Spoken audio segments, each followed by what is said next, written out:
உளுந்தூர்பேட்டை அருகே கொல்லம் விரைவு ரயிலில் இருந்து தவறி விழுந்து உயிரிழந்த கர்ப்பிணி கஸ்தூரியின் உடல் சென்னை திரிசூலம் இடைக்காட்டில் தகனம் செய்யப்பட உள்ள நிலையில் அப்பெண்ணின் உடலுக்கு உறவினர்கள் அஞ்சலி செலுத்தி வருகின்றனர். விவரங்களை வழங்குகிறார் நம்முடைய செய்தியாளர் வினிஷ் சரவணன். வினிஷ், வணக்கம். இது பற்றிய கூடுதல் விவரங்கள் என்ன சொல்லலாம்? கொல்லம் அதிவிரைவு ரயிலில் தவறி விழுந்து உயிரிழந்த கர்ப்பிணி பெண்ணின் உடலுக்கு உறவினர்கள் கண்ணீர் அஞ்சலி செலுத்தி வருகிறார்கள். உயிரிழந்த கர்ப்பிணி கஸ்தூரியின் உடல் தற்பொழுது திரிசூலம் இடைக்காட்டில் தகனம் செய்ய இருக்கிறது.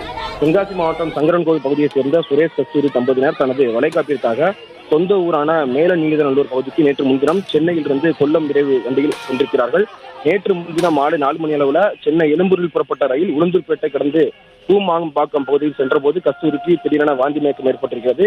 இதனால் அவர் அந்த ரயில் பெட்டியில் இருந்து கழிவறைக்கு சென்ற போது கழிவறை கதவுகள் மூடப்பட்டிருந்தது. இதனால் படியில் ஓரமாக அமர்ந்து கொண்டு வாந்தி எடுத்திருக்கிறார். வாந்தி எடுத்த பின்னர் உள்ளே வர அங்கிருந்த அவரது கணவர் சுரேஷ் கையை பிடித்து கஸ்தூரியின் கை மற்றும் கால் திடீரென தடுமாறியதாக படியில் இருந்து தவறி விழுந்திருக்கிறார்.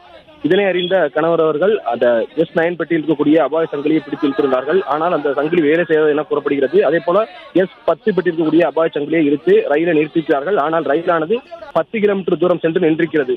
தொடர்ந்து கஸ்தூரி கீழே விழுந்த இடத்தில் இருந்து சுமார் 8 கிலோமீட்டருக்கு தாண்டி ரயில் நின்றுள்ளதாக அவருடைய பெற்றோர்கள் குற்றம் சாட்டுகிறார்கள். 8 கிலோமீட்டர் தூரத்தில் சென்று பார்த்தபோது தலை, கால், கை என அனைத்து பகுதியுமே அடிபட்டு ரத்த வெள்ளத்தில் உயிரிழந்து கிடந்திருக்கிறார்.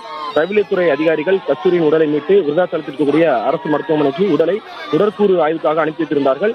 கஸ்தூரியின் உடலானது விருதாச்சலத்தில் இருந்து நேற்று மாலை ஆம்புலன்ஸ் மூலமாக சென்னைக்கு கொண்டு வரப்பட்ட நிலையில் நேற்று இரவு முதலே கஸ்தூரியின் உடலுக்கு அவருடைய உறவினர்கள் இந்த பகுதியில் இருக்கக்கூடிய திரிசூலம் பகுதியை சார்ந்த பெரும்பாலான பொதுமக்கள் கண்ணீர் மல்க அஞ்சலி செலுத்தி வருகின்றனர். தற்பொழுது இன்னும் சிறிது நேரத்தில் அவர் உடலானது திரிசூலம் இடுகாட்டில் தகனம் செய்ய இருக்கிறது. கஸ்தூரியின் உடலை பொறுத்தவரை நேற்று இரவு அவருடைய விருதாச்சலத்தில் இருந்து சென்னைக்கு கொண்டு வரப்பட்ட நிலையில் அவருடைய உறவினர்கள் தொடர்ந்து நீண்ட நேரமாக அவருடைய உடலுக்கு அஞ்சலி செலுத்தக்கூடிய நிலையில் தற்பொழுது உறவினர்கள் சொந்த அக்கம் பக்கத்திலும் உட்பட முன்னிலையில் அவருடைய உடலானது தகனம் செய்திருக்கிறது.